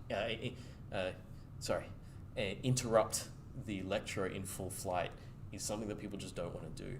Whereas typing in a question that doesn't interrupt the lecturer is really easy. And then other students or tutors who happen to be in the chat will answer it. People will get clarifications and things like that. And I can choose to go to chat and talk about things, or I can just keep going if I think that if I just kind of look over and see the chat and go, oh, someone else is answering that, I don't have to answer that question. So I think it's made the lectures much more interactive online. Yeah, it's strange, but I agree. Having that chat functionality has really brought people out of the shell and enabled them to ask questions when it's otherwise too scary or intimidating to do so. Yeah, and then sometimes, like, if people were going to ask questions of the people around them during a lecture, then they're just disrupting the lecture because they have to talk, and then there's a bubble of like 30 students who hear that, and they hear two voices at the same time, yours and that person's, and then they can't concentrate on either. It's much worse. But the text questions is really good. Yeah, I reckon if we can find a way to keep the text questions going while we have live lectures again, would be really cool. Yeah, but we'll see.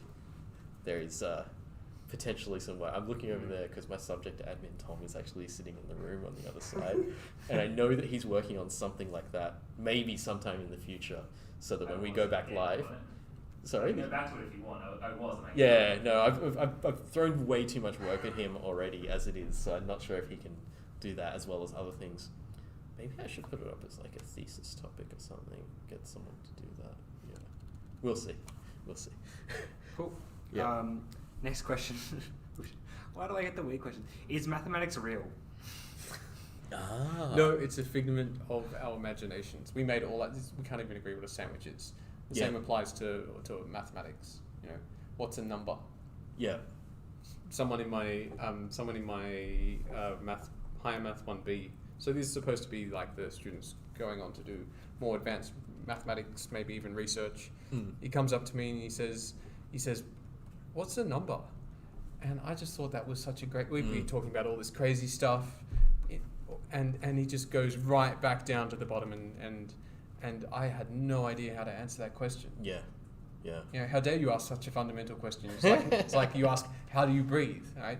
But if you stop and think about it, then you realize there's actually all these cultural elements to it. Some people believe in 0. Some people believe in negative numbers. Some people believe in areas that are positive but never negative. So we have a positive area, but why can't you have negative area? Well, maybe you can. You never get taught that. Yeah. Because no one teaches you about negative area in high school. People say you can't take the square root of a negative number in high school. People say you can't divide by 0. You can do all these things. You just need to rearrange your definitions to allow it to happen. So you want the world to be in a sandwich. You got it. you just make the definition of sandwich appropriate, and you can have that world sandwich. That is so interesting. Yeah. So what's a number? What do you want it to be? Yeah. I find that really funny because from the perspective of teaching computing, it's really, really easy because everything we're doing is on a physical device with limitations. So it's like if the Turing machine can't do it, then we're not going to teach it, and that's it. We don't have to care. There is a fundamental assumption, and then everything else is based on that. But maths doesn't have that. Maths is just open. A related question: is mathematics discovered or invented? Ooh. That's a good one. Good question. I don't know if everyone heard that. The question was, is mathematics discovered or invented? There's some famous person said that God created the integers and everything else we just made up. And I don't even agree with that. Like integers, no. I don't think that there's nothing in nature that is whole individual elements. Yeah. You know, everything's parts of other things, and we haven't been able to find the smallest piece. Yeah. So, there is no integer in nature. So they're just human constructs, human constructs that we put on other things. Yeah. So you just make that stuff up, and a lot of mathematics is fairly standardized, and so it gives the appearance of something that's just always been there because we treat it like something that's universal. Yeah. But that's just us agreeing to treat it as something that's universal. You know, this reminds me of something that I think was done as part of the search for extraterrestrial intelligence, where they were beaming out sequences with prime numbers into space. And that is on the assumption that mathematics is discovered and that alien races would discover the same sequences of numbers. And so this was like something that could prove that we were not a natural phenomenon. And this signal that we're beaming out proves that we're intelligent. It's the sequence of prime numbers. And it'd be really funny if someone, an alien very, very distant, sees this pattern and just goes, oh, that's a completely random pattern. Yeah. Why would you assume they understood prime numbers? Yeah. So I think that is the assumption that maths is so fundamental that we didn't make it up. No, we just present it as being so fundamental. Yeah. That there's no alternative. Yeah. Or that we don't get presented with any alternatives. You really have to sit down and ask questions like, well, what is a number anyway? Before you get given, before you see actually there are other ways of thinking about things. That's like not being able to divide by 7. We could be sending something out that just shows we have no idea. Yeah, we've been dividing by 7 this whole time, and the aliens go, they're still dividing by 7. Yeah. What do they think? Everyone knows that doesn't exist. No, there's so much variety to it. Yeah, that's a fun question though, because regardless of what the answer is, it doesn't change what we're going to do with it. Those are the question before about are we in a simulation, and it's like it doesn't matter. So it doesn't matter if we are or we aren't, because are you going to change the way you're going to live your life if you think one way or the other?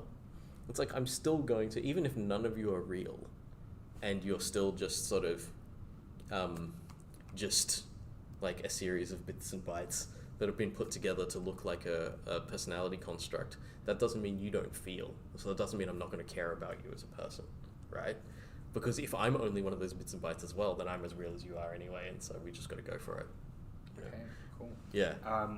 So directed at Mansfield and also to you, Marc, as well. When will the Friday social streams restart? And Marc, you mentioned you had plans for social streams in T2 when you were working on graphics. Is that actually going to happen? Oh, right. So every Friday, I think to myself, do I have energy to do a social stream? And every Friday, ever since about the halfway through term 3 last year, the answer's been no. Yeah. I would love to get that back up again. Mm. It's really a question of how much energy I can devote to this. Yeah. It I think would be that's wonderful to do.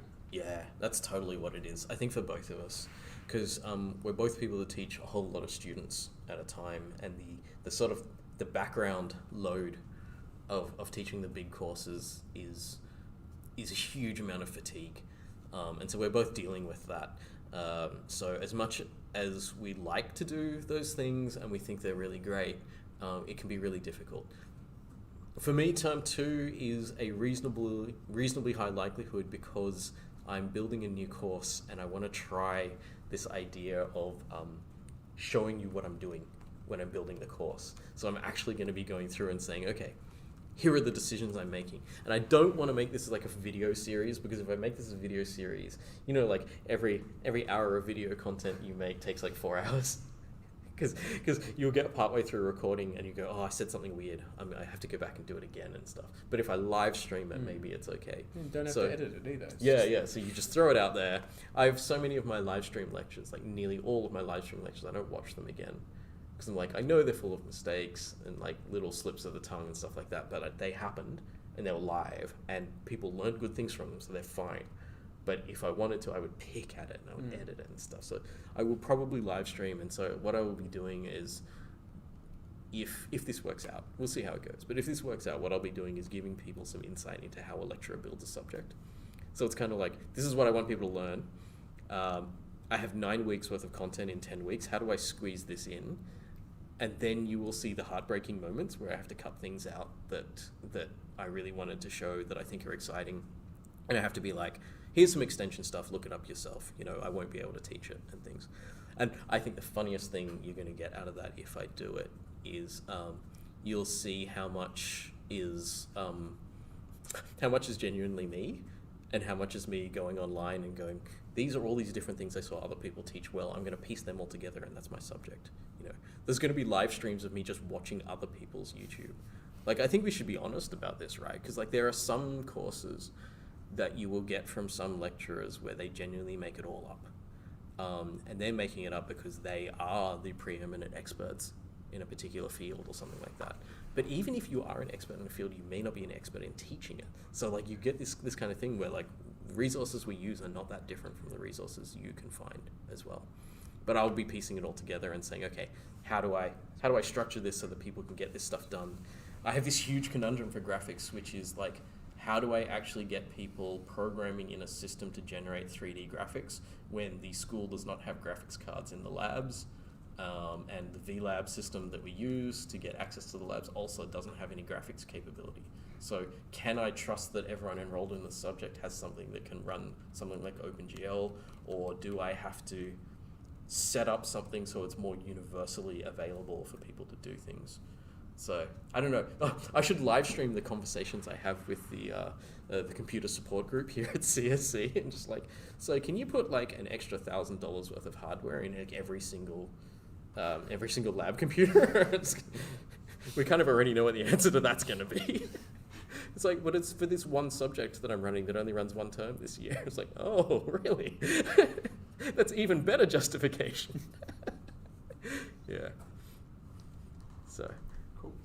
Yep. Okay. Sure. So, if you were 18 again, should go closer. If you were 18 again, what would you have done differently? We're back to the first question again. If you're 18 again, what would you have done differently? Homebrew? No, I don't think that's... I don't like the premise where you think you can just have your life but without the mistakes. If I was 18 again, but I had everything I know now, I would just be incredibly cool. Because I would know everything that's about to happen. I would know every trend before it happens, and I'd be right at the front of it going, look how cool I am. I don't think that's what they were asking. I don't think they were asking you if you could go back in time. Yeah. You know, like all those... What was the question again? If you were 18 again, what would you do? What would you do? Okay.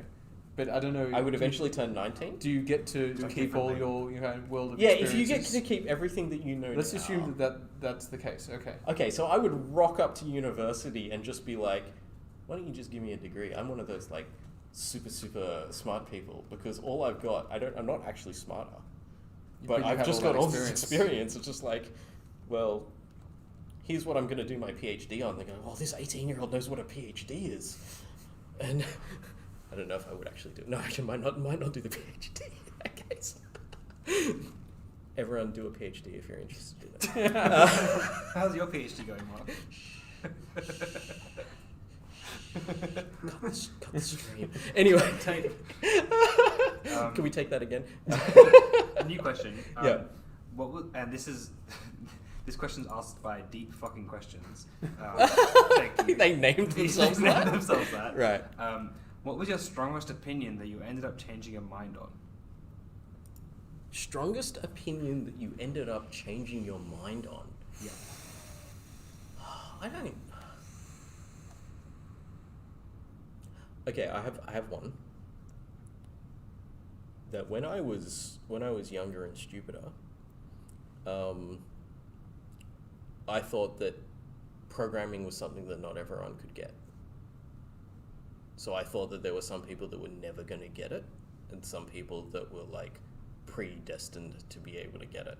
And now I realize that it's a mechanical skill that you can just pick up with time. And it really changed the way that I approached teaching it.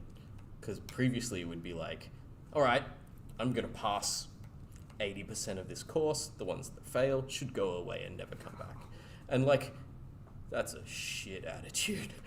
But I had it, right? And like, I think a lot of us have like ideas that all you need to do is just sort of live for a little bit longer, and you go, that was a dumb idea. Like, you know, I don't know where I got it from, part of like how I grew up and stuff like that, but we're a pile of dumb ideas. That's what a human is. It's a pile of dumb ideas that are slowly changed over time. And I think like one of the best things you can do is be ready to change your ideas. And so I think that idea was something like, because we're talking about educationally here, like I have other bad ideas I could think of, but here's one that's like, yeah, my opinion would have been that like,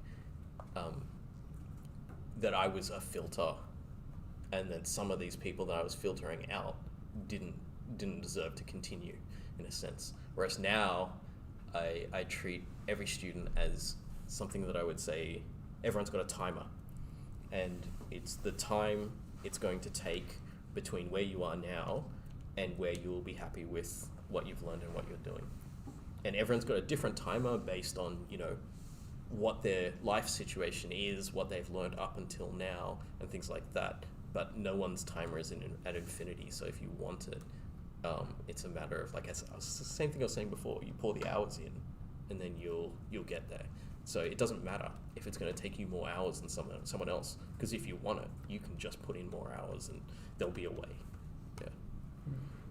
I still feel strongly about the bread is a recursive sandwich. I don't. Yeah, I'm still grappling with that one. Yeah. Yeah. Sorry. Next. Did we even change our opinions there? Yeah, because I we thought were we an array of bread, and Array of then bread. grudgingly accepted. It's a recursive Um, sandwich. There was one question that Yeah. asked, how do I become a tutor? If I solve the recursive bread problem, will you hire me? Didn't we just solve the recursive bread problem? Yeah, so we didn't hire really, yourselves. did we? I think we've admitting other answers. You know what would be less elegant. What but- would be really funny Yeah. though, is if we tutored in each other's courses. Ooh. I say funny because if I tutor your course, there's going to be a group of 20 or so students who don't learn anything. And you're going to get in trouble for hiring someone who has no recent history with mathematics and is making it up as they go because they don't have time to relearn it. I think you'd be okay tutoring my course. I'd have to You'd have to brush relearn up a lot bit. of things. Yeah. It's been a while since I programmed in C. Yeah. But There's a reason why we hire people who are recent, yeah. who have done the course recently. Yeah, not just because they know the answer to riddles and can make recursive bread tutorials. Yeah, there are other qualifications. Yeah. This is a question that does come up a lot, though. Like, how do I get a tutoring job? And I know that it's a job that a lot of people kind of look at in a really kind of... They put this job on a pedestal, and it doesn't really deserve to be on a pedestal because it's like a roughly 10 to 12 week contract where at the end of it you have no guarantee that you've got work afterwards. like even McDonald's is going to give you a better idea than that, even as a casual, that you're going to be able to continue working. So it's not that great, but I think for a lot of people, super convenient because you work where you study, and you're going to learn more about the basics because you're going to reteach them. There's also this thing about it being good on your resume, which is maybe a thing. I don't know. I'm not hiring people at the moment. Well, I guess I'm hiring tutors, but I'm not hiring people out of UNSW at the moment, so I don't know how much weight that has. Because the selection of tutors is not the same thing as the selection of people for jobs. So I select tutors based on things like ability to transfer ideas to other people. And I think maybe you would hire someone in marketing or management with that kind of mindset, but you wouldn't necessarily hire a software engineer with that. There's other things that you hire software engineers on. Because like I don't need a tutor to have any teamwork skills at all. I don't need them to be good at push and pull compromise in like an agile working environment or something like that. I'm just like, no, you're on your own in front of the class, right? So you're gonna have to do it. But I guess, sorry, I'm rambling now. the how to get a job as a tutor is, it's tough because I think we're often hiring for people who create a safe environment for other people around them, and are willing to help people, but it's kind of even more specific than helping people, because it's not just like you can help people by, like, if you help someone by giving them all the answers and stuff and helping them through their work and things, that might not actually be the same as being able to put someone in an environment where they can find it out for themselves and they can make their own mistakes and things. So I think that's the subtle thing, and like we're generally hiring for people who will allow people who don't know what they're doing to be comfortable about not knowing what they're doing, because it should always be okay to not know what you're doing at university. Like, that's the whole point. If you knew what you were doing, then why are you here? You know, if you know what you're doing, then go get your job that you want, or go start doing the research that you want. But if you don't know what you're doing, you're in the right place, because we're in the business of helping people find out what they're doing. And I think that's the deal. If to be a tutor, we also have to discover it. That's the difficult thing, is we have to discover that you're someone that makes people comfortable about learning.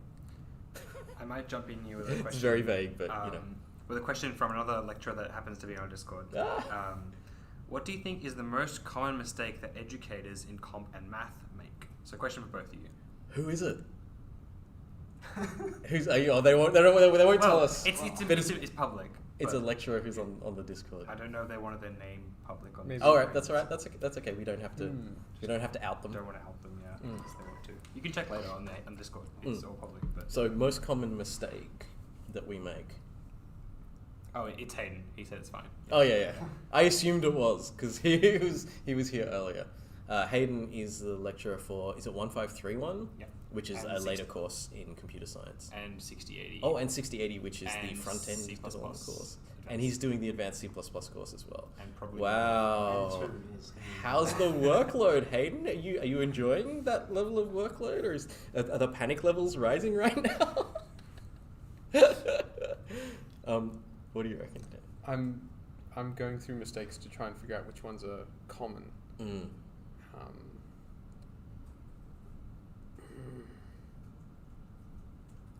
Let me start while you're thinking.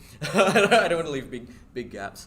Okay, one mistake that I think comes up a lot is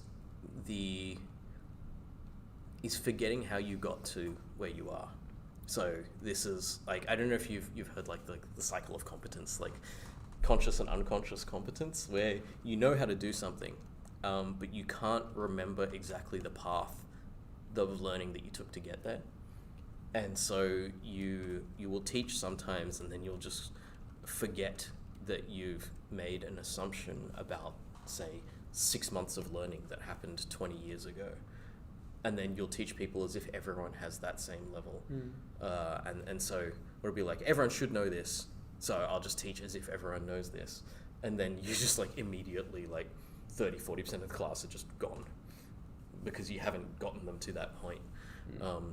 So I think that's one thing that like all educators are at a great risk of doing, because what's trivial for you is Yeah. not trivial for Yeah. everyone. I think that one of the funniest things I get sometimes is like people say, what would happen if I did this? So they go, what would happen if I wrote my code like this? And it's always really funny because sometimes I can't answer that. It's like, I don't know, because I have never done that, because I have been stuck in this particular way of doing things, which is this kind of correct way of doing things, and so I didn't explore. Or even if I did explore, I was like decades ago, and so I've forgotten what it was like to explore. And so nowadays, like, I've learned to answer that question by like, do it right now. Like, I actually learned that in painting. A painting teacher I had said, what are you afraid of? The paint can't hurt you. Put the paint on and see what happens, you know? And so now I've started doing that. I say, type it in and run it and see what happens. The worst thing that can happen is your computer crashes, and it's really hard to do that. If anything, usually the very worst thing a student can do is their program gets killed by the computer and nothing else bad happens, you know? So it's just like, just try it. And then you get to explore, and maybe I will learn something as well. Yeah. What do you reckon? I'm going to stick with what you said there. People forgetting what it's like to be a student, and presenting something that's trivial for you, and forgetting that everyone needs to learn this from where they are. Yeah. You can't just say, here's how it is, people, without taking them on that full journey from where they are now to where you want them to be. Yeah. I feel like that's that kind of thing, like if we were just automatons, because we're not, we're real humans. If we were just automatons teaching, it would be a series of facts, you know, a series of facts or